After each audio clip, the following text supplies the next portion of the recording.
I get just choked up just thinking about how terrifying it was. And so I found myself at the age of 41, like just feeling like a complete failure. And I would lie there.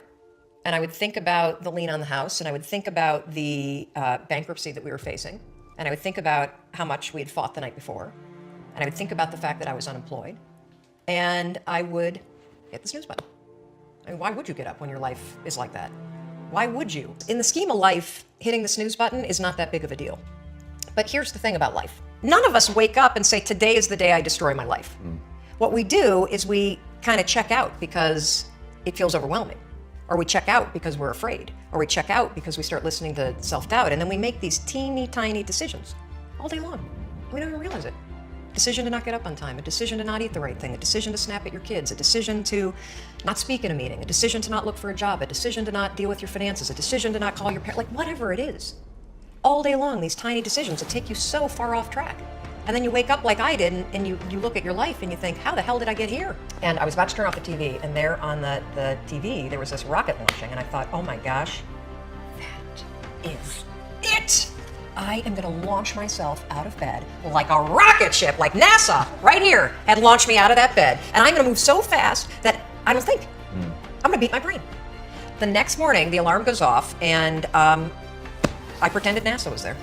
It's the stupidest story. I literally went 5, 4, 3, 2, 1. I counted out loud, and then I stood up. And I'll never forget standing there in my bedroom. It was dark, it was cold, it was winter in Boston. And for the first time in 3 months, I had beaten my habit of hitting the snooze button. I couldn't believe it, and I thought, wait a minute. Counting backwards? That is the dumbest thing I've ever heard in my entire life. Well, the next morning I used it again, and it worked. The next morning I used it again, and it worked. The next morning I used it again, and it worked.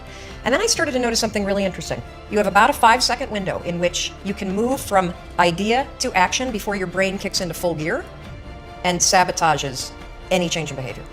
Because remember, your brain is wired to stop you from doing things that are uncomfortable or uncertain or scary.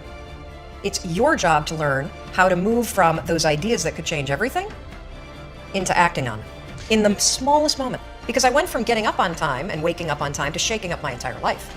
Because when you understand the power of a 5-second decision, and you understand that you always have a choice to go from autopilot to decision maker, everything in your life will change. You will be a different negotiator, you will be different in sales, you will be unstoppable in the gym, because you will realize the amount of garbage that you put in the way of your hopes, of your dreams, of your potential, of your confidence, of your courage.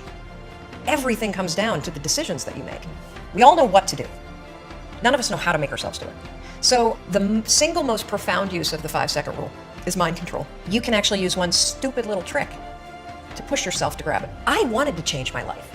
And I think most people that are miserable or that are really like dying to be great and dying to have more, we want to change. We want to live a better life. We want to create more for our families. We want to be happier. The desire is there. It's your job to push yourself.